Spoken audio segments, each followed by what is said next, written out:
Good afternoon, ladies and gentlemen. My name is Alexei Samulov, and today I have a very special guest with me. He still is, animator, advertiser, and he is a professor at Seton Hall University. Would you like to introduce yourself right now? Yeah, hi, my name is Moss Friedman. I'm a professor here at Seton Hall University. An adjunct professor. I teach several classes, though. I teach drawing and design, 2D color and design, figure drawing, and my own background, I was an animator, an advertising art director.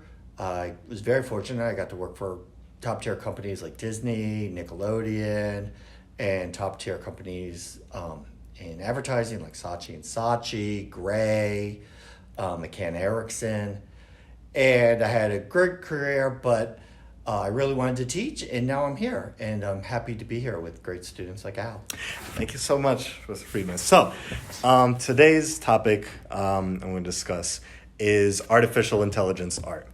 And how it's pretty much going to be affecting upcoming artists, trying to get jobs in the future, and will that hinder them, or will maybe that human aspect still be like crucial and important in our new animations? Do you have, matter of fact, let's just start off with first, like, what is your take on artificial intelligence art? Interesting. I think like most people, my natural response to anything artificial intelligence, AI, is a little fearful and dubious. You know, I grew up with the Terminator movies and all that stuff, and I do get a little anxiety about it. That being said, I know artificial intelligence in the medical field and electronics and engineering have made huge differences. And, theoretically, we'll be able to travel to Mars and survive as a species because of artificial intelligence. So hopefully we'll end up on that side of the equation and not the apocalyptic Terminator side. Yeah, the last thing I want is a Schwarzenegger trying to run me over Exactly, with the shotgun right? and stuff, right? Yeah, exactly. So, I guess in the equivalence of that, do you think that artificial intelligence art, because obviously it's on the internet, we see people use it a lot, even specific graphics card companies like NVIDIA are even using it, and advertising it in their brand new GPUs, specifically for animators and artists, saying, if you need to, spruce up a background or something like that, use our artificial intelligence art. Do you think that this is the right step? This is the right thing that they should be doing? Or do you think that perhaps, I guess in simplest terms, is just dedication to the craft, just continue drawing, having visuals, actually seeing those trees and saying, you know what, let me do it my own, instead of letting a computer kind of just do it and I clean up a little bit? Yeah, I think very good question, and really super interesting question. I think that there will be some practicality to using artificial intelligence to, let's say, game design, animation, special movie effects. Even there will probably be, let's say, art you buy at IKEA or some sort of Target store. There will be art that is directly generated by artificial intelligence because they don't have to pay anybody to do it. All that stuff will be great, and it will be functional and well.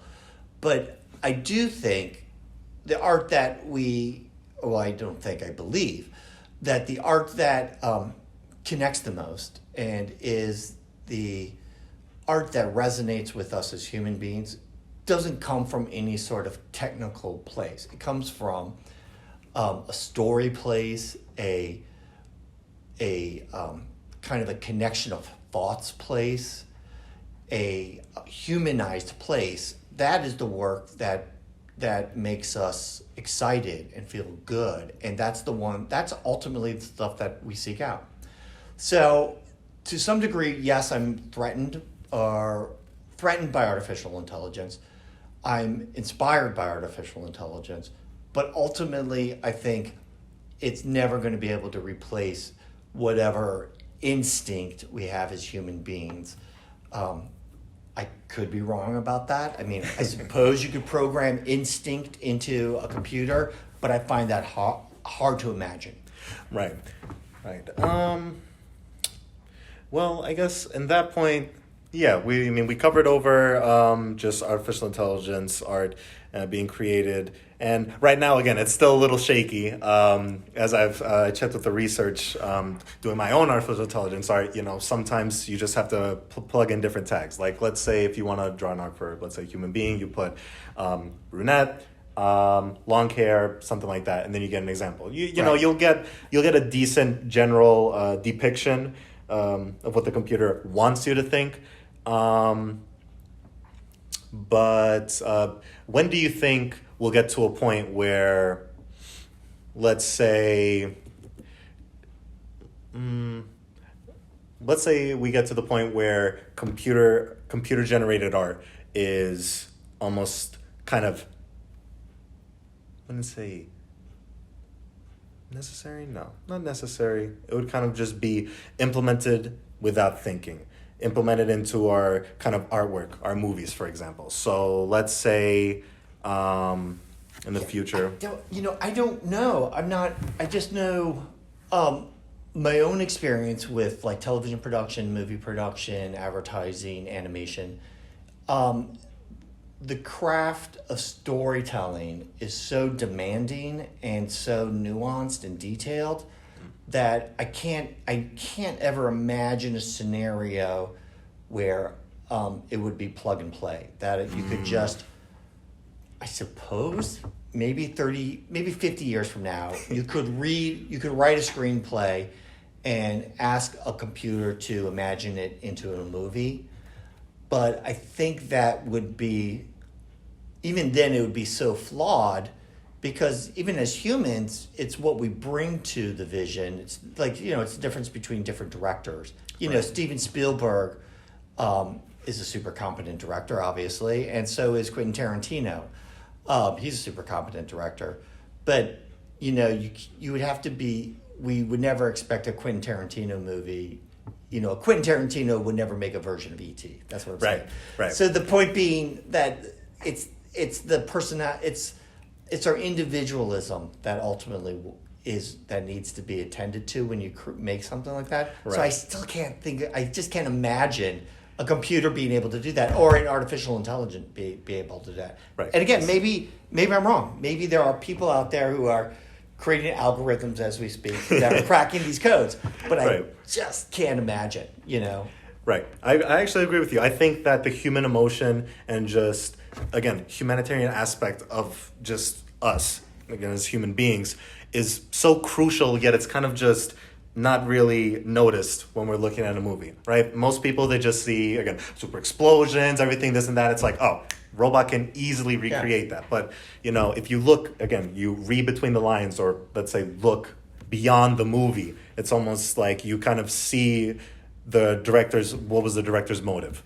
What was he feeling in that exact moment? Why did he want to put that there? Well, we go and we seek out experiences where we are specifically corralled by a certain director or a certain artist, that we know, that we bring, like, if we buy a piece of art, you want to bring a little piece of that artist home with you. Mm-hmm. I don't know if you would have that kind of positive feeling about a computer generated, a painting, even if it's spectacular technically. I just can't imagine that you would want. It would ultimately feel cold, maybe. Yeah, cold. But maybe again. It's an assumption on my part that we can advance the technology to overcome that. Right. But I just can't imagine. Yeah. And another thing that I also noticed was how, when you were working in the animation industry, roughly how long did it take? For you to finish a whole project with your team? Oh, so okay. Well, first of all, I was in animation like eons ago, so It feels like a long time ago. Eons being like 20, 30, not 20. At least let's say 20 years ago. Okay. So, but each project was from getting in. It took months. But part of the reason why it took months is because, you work on something, you show it to a group of people, they all have opinions, and you make changes. And exactly. Each opinion becomes starts to give more character, more love, more nuance to the project which ultimately blossoms into something pretty special. Right. I can't imagine. I think the process of the human interaction, the process of kind of crafting and emotionally investing into something ultimately derives the product. Absolutely. As opposed to just a computer generating it. Yeah. That means, I mean, maybe, but I can definitely see how a computer could do an initial draft and start That's to true. present a lot of the issues that need to be tackled, you know. Right. I can see that. I think actually the best example that most people, I believe, have seen that's on Netflix right now. It's called Arcane. It's a TV show made by a French animation studio called Fortiche.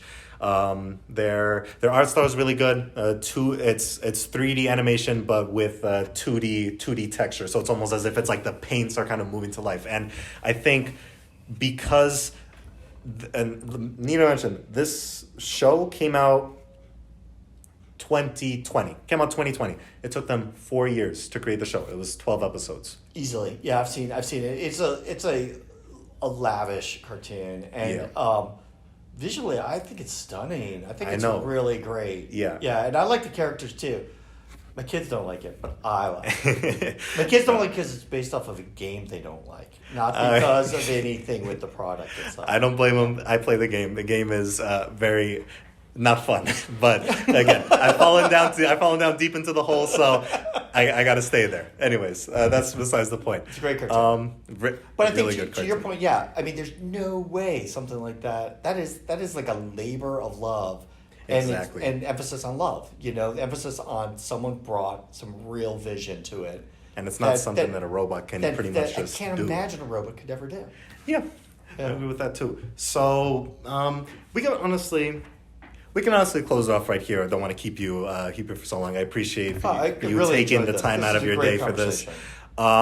So just for closing statements, would you do you believe that artificial intelligence at this time right now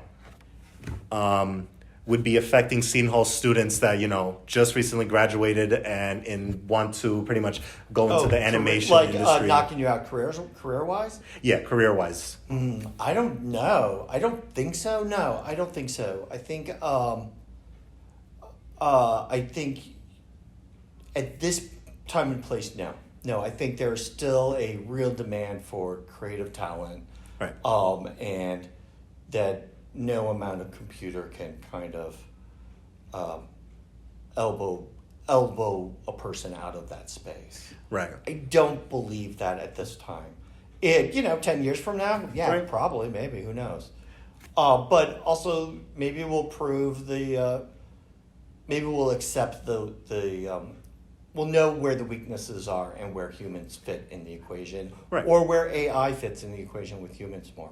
We'll know what the relationship's more about. Right, because even now with the artificial intelligence, we're not necessarily talking about artificial intelligence. We could say digital art, for example. Yeah. You know, Photoshop, Illustrate, that type of stuff. It can be a tool that's pretty much used to help humans out to, you know, convey their humanitarian message. Or not humanitarian, but, you know, human message rather than just a bot kind of being like, what is emotion? What is this? What is that? You know what I mean? So, yeah, I agree with you fully. I think that Seton Hall students Seton Hall students who would like to have a career in, you know, design and in the animation industry, I still think that they have. I think it's very viable still. Absolutely. Yeah, maybe even more so, because at the end of the day, the worst case scenario, let's say a robot creates it all, someone has to still be like, that's good or bad. Yeah, that's true. So that's only, hopefully that's a human. Yeah. The other thing too is, in order to even create that artificial intelligence bot in the first place, a human had to do that too. A human had to literally provide that person art. There you go. So where that art come from? Right. Human hands. Yeah. So one way, we're either at the end of the equation or the beginning of the equation. Yep. So we'll figure it out. Yeah. That's cool. pretty much it. Actually, I'm going to sleep a lot better now. Awesome. So I think, that's all the time that we have right now. Again, Professor Friedman, I really appreciate you taking the time out of your day for this. Total joy. And thank you so much. All right. Cool, man.